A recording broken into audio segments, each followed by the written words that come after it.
അസ്സലാമു അലൈക്കും വറഹ്മത്തുള്ളാഹി തആല വബറകാതുഹു. എല്ലാവർക്കും നമസ്കാരം. ഇന്ന് നമുക്കെല്ലാവർക്കും 24 മണിക്കൂർ സമയമാണുള്ളത്. എന്നാൽ ഈ 24 മണിക്കൂർ സമയം നമുക്ക് തികയുന്നില്ല എന്ന പരാതി എല്ലാവരും പറയാറുണ്ട്, അല്ലേ? നമുക്ക് നമ്മുടെ ജോലികൾ ചെയ്ത് തീർക്കാൻ സാധിക്കുന്നില്ല, സമയമില്ല, അതിന് സമയമില്ല. ഒരാൾ ആരോടും ചോദിച്ചാൽ നിങ്ങളെന്താ വിളിക്കാൻ പോലും സമയമില്ല, ഭയങ്കര തിരക്കിലാണ്, അതുകൊണ്ടാണ് സമയമില്ലാത്തതുകൊണ്ടാണ് വിളിക്കാൻ പറ്റാത്തത്. എന്തേ നിങ്ങൾ അങ്ങോട്ട് കണ്ടില്ല, വന്നില്ല എന്ന് ചോദിച്ചാൽ അപ്പോഴും പറയുന്നതാണ് ഭയങ്കര തിരക്കാണ്, ഒന്നിനും സമയം കിട്ടുന്നില്ല, അപ്പോൾ അങ്ങോട്ടൊന്നും വരാൻ പറ്റുന്നില്ല എന്ന് മറുപടി പറയും. അപ്പോൾ ഈ സമയത്തെ 24 മണിക്കൂർ എന്നുള്ളത് ഇനി 25 മണിക്കൂർ ആക്കാൻ പറ്റില്ല, അല്ലെങ്കിൽ 24 മണിക്കൂർ പിന്നെ ഒരു മിനിറ്റും ആക്കാനും പറ്റില്ല. എന്നാൽ ഈ ഉള്ള സമയത്തിനെ തന്നെ ഇങ്ങനെ വലിച്ച് നീട്ടാൻ പറ്റും. ഞാൻ നിങ്ങൾക്കൊരു ഉദാഹരണം പറഞ്ഞുതരാം, ഒരു സംഭവം പറഞ്ഞുതരാം. അത് കേട്ടിട്ട് നമുക്ക് ബാക്കി സംസാരിക്കാം. എൻ്റെ വീട്ടിൻ്റെ തൊട്ടടുത്ത്, ഇത് ഭാവനയിൽ പറയുന്നതാണ്, എൻ്റെ വീട്ടിൻ്റെ തൊട്ടടുത്ത് ഒരു ചേച്ചി ഉണ്ടായിരുന്നു. അപ്പോൾ ചേച്ചി ഇപ്പോൾ കണ്ടാലും ഒന്നിനും സമയമില്ല, ഫുള്ള് തിരക്കാണ്, എപ്പോഴും തിരക്കാണ്, ഫുള്ള് പണിയാണ്. അങ്ങനെ എന്തായാലും ചേച്ചിയുടെ മകൾക്ക് ഒരു വിവാഹാലോചന വന്നപ്പോഴത്തേക്ക് പിന്നെ അവരെ മകളെ കാണാൻ വേണ്ടിയിട്ട് ഒരു 10 മണിക്ക് വരുമെന്ന് പറഞ്ഞു. അങ്ങനെ ആ 10 മണിക്ക് ഇവരെ മകളെ കാണാൻ വരുമെന്നുള്ളത് കൊണ്ട് ഇവർ സാധാരണ 6 മണിക്ക് എഴുന്നേൽക്കുന്ന ഈ ചേച്ചി എന്ത് ചെയ്ത് 5 മണിക്ക് എഴുന്നേറ്റ്, 1 മണിക്കൂർ നേരത്തെ എഴുന്നേറ്റ്. 1 മണിക്കൂർ നേരത്തെ എഴുന്നേറ്റിട്ട് എല്ലാ ജോലികളും, മുറ്റടിക്കൽ, തുടക്കൽ, മറ്റുള്ള എല്ലാ പിന്നെ ആഹാരം പാചകം ചെയ്യൽ, എല്ലാം, രാവിലത്തെ നാസ്ത, ഉച്ചക്കുള്ള കറി, ചോറ് എന്ന് പറഞ്ഞ എല്ലാ പരിപാടിയും ഒരു 9 മണിയായപ്പോഴത്തേക്ക് എല്ലാം റെഡിയാക്കി, ഫുള്ള് പണിയും കഴിപ്പിച്ചിട്ട് അവർ വരുന്നവരെ കാത്തു നിന്നു. അവർ 10 മണിക്ക് വന്നു. അവർക്ക് അത്യാവശ്യം ഭക്ഷണമൊക്കെ കൊടുത്ത് അവർ പെൺകുട്ടിയെ കണ്ട് സന്തോഷമായിട്ട് അവർ പോയി. എന്നിട്ട് അവർ പോകുമ്പോൾ കുറച്ച് പാത്രങ്ങളൊക്കെ ഉണ്ടാവില്ല, അതൊക്കെ പെട്ടെന്ന് അതും കഴുകി വെച്ചിട്ട് പിന്നെ ഈ തീരെ സമയമില്ലാത്ത ഈ ചേച്ചിക്ക് ഫുള്ള് സമയം ഫ്രീ. മുമ്പ് ഒരു TV കാണാൻ പോലും സമയമില്ലാത്ത ആളായിരുന്നു. ഇനി എങ്ങനെയെങ്കിലും രാത്രിയാക്കാൻ വേണ്ടിയിട്ട് അവർ പെട്ട പാട് ചില്ലറയൊന്നും അല്ലാട്ടാ. എന്ത് ചെയ്യണമെന്നറിയാൻ ഇനി ഇതെങ്ങനെയെങ്കിലും നേരം രാത്രിയാകുമ്പോൾ ഇരുട്ടിയെങ്കിലും ഇന്ന് കിടന്നുറങ്ങാൻ പറ്റുള്ളൂ.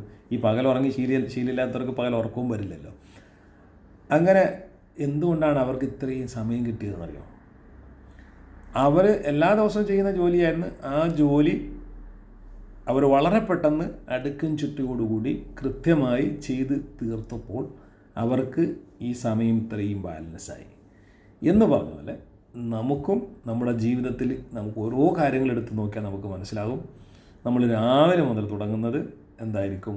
രാവിലെ എഴുന്നേറ്റിലൂടെ മൊബൈലെടുക്കും, മൊബൈലിൽ കുറച്ച് റീൽസ്, അല്ലെങ്കിൽ അത് വന്ന വാട്സപ്പുകൾ, പിന്നെ കോള്, മിസ് കോൾ ഉണ്ടെങ്കിൽ അതാര്, അല്ലെങ്കിൽ വാട്സപ്പിലുള്ള മെസ്സേജ് ഇതൊക്കെ വായിച്ച് 1 മണിക്കൂർ അങ്ങനെ പോയി, അല്ലേ?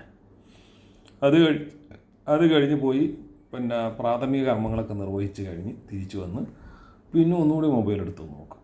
എന്നിട്ട് ഈ ഇടാനുള്ളവർക്ക് വോയിസ് ഇടും, മറുപടി കൊടുക്കാനുള്ളവർക്ക് മറുപടി കൊടുക്കും. അതൊക്കെ കഴിഞ്ഞിട്ട് വീണ്ടും വന്ന് നമ്മൾ കാപ്പി കുടിക്കാൻ വരുമ്പോഴും അപ്പോൾ എന്ത് ചെയ്യും? മൊബൈൽ കയ്യിൽ തന്നെ ഉണ്ടാവും. അപ്പോൾ ചിലപ്പോൾ ഓഫീസിൽ നിന്ന് കോൾ ഉണ്ടാവും, അല്ലെങ്കിൽ വേറെ എന്തെങ്കിലുമൊക്കെ അതുമായി ബന്ധപ്പെട്ട, അപ്പം നമ്മൾ പിന്നും തിരക്കിലാണ്. അപ്പം ഇങ്ങനെ നമ്മൾ ഓരോ കാര്യങ്ങളും ചെയ്തു, പിന്നെ പല കാര്യങ്ങളും ചെയ്യാനുള്ളത് പിന്നത്തേക്ക് മാറ്റി വെക്കുക. അത് നാളെ ചെയ്യാം, അത് നാളെ ആവട്ടെ, അത് നാളെ ആവട്ടെ, ഡ്രസ്സ് അലക്കുന്നത്, ഡ്രസ്സ് തേക്കുന്നത്, ഇതൊക്കെ ഇങ്ങനെ മാറ്റി വെക്കും.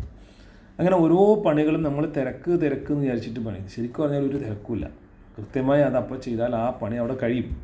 അപ്പോൾ അങ്ങനെ ചെയ്യാത്ത രീതിയിൽ വീണ്ടും നാളത്തേക്ക് മാറ്റി വെച്ച് ഈ സമയത്തെ നമ്മൾ ബിസിയാക്കുന്നില്ല.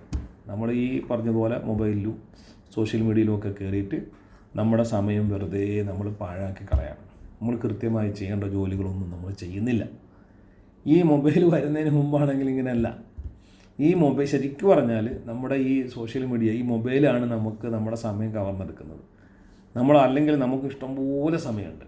നമ്മൾ ഒരു ദിവസം യൂസ് ചെയ്യുന്ന മൊബൈലിൻ്റെ സമയം ഒന്ന് കുറിച്ചിട്ടാൽ നമുക്ക് മനസ്സിലാവും നമ്മളൊരു 24 മണിക്കൂറിൽ എത്ര മണിക്കൂർ നമ്മൾ മൊബൈലിൽ യൂസ് ചെയ്യുന്നു എന്നുള്ളത് നമുക്ക് മനസ്സിലാക്കാൻ സാധിക്കും. അങ്ങനെ നമ്മൾ മനസ്സിലാക്കിയാൽ, എഴുതിയിട്ട് നമ്മൾ മനസ്സിലാക്കിയാൽ കൃത്യമായിട്ട് നമുക്ക് നല്ലൊരു ചിട്ടയോടുകൂടി നമ്മൾ ആ സമയം സേവ് ചെയ്യണമെന്ന ആഗ്രഹമുള്ളവർക്ക് തീർച്ചയായിട്ടും നമുക്ക് സമയം സേവ് ചെയ്യാൻ പറ്റും. നമ്മുടെ എല്ലാ ജോലികളും ഒരു നോട്ട് എഴുതിയിട്ട് ഒരു ബുക്ക് എടുത്തിട്ട് കൃത്യമായി രാവിലെ ഇത്ര മണിക്ക് എഴുന്നേൽക്കണം, എഴുന്നേറ്റ് കഴിഞ്ഞാൽ ഇന്ന ജോലികൾ ഫസ്റ്റ് ചെയ്യാനുള്ള ഇന്ന ജോലികൾ അതിൻ്റെ ആ സമയവും കറക്റ്റ് ടൈമും അത് ഫോളോ അപ്പ് ചെയ്ത് പോയി കഴിഞ്ഞാൽ നിങ്ങൾക്ക് എന്ത് ജോലിയും ചെയ്യാൻ പറ്റും. മുമ്പ് കഴിഞ്ഞു പോയ കുറേ ആളുകളുണ്ട്, നമ്മളിന്നും മറക്കാതെ ഇന്നും അവരുടെ ചരിത്രങ്ങൾ വായിക്കുന്ന മഹാവ്യക്തിത്വങ്ങളായ വ്യക്തികളുണ്ട്. അവർക്കൊക്കെയും ഈ 24 മണിക്കൂറല്ലാതെ ഒരു മിനിറ്റ് പോലും അവർക്കും കിട്ടിയിരുന്നില്ല. പക്ഷേ അവരവരുടെ സമയത്തെ കൃത്യമായി ഉപയോഗപ്പെടുത്തി എന്നുള്ളതാണ് അവരെ നമ്മളിപ്പോഴും സ്മരിക്കാനുള്ള കാരണം.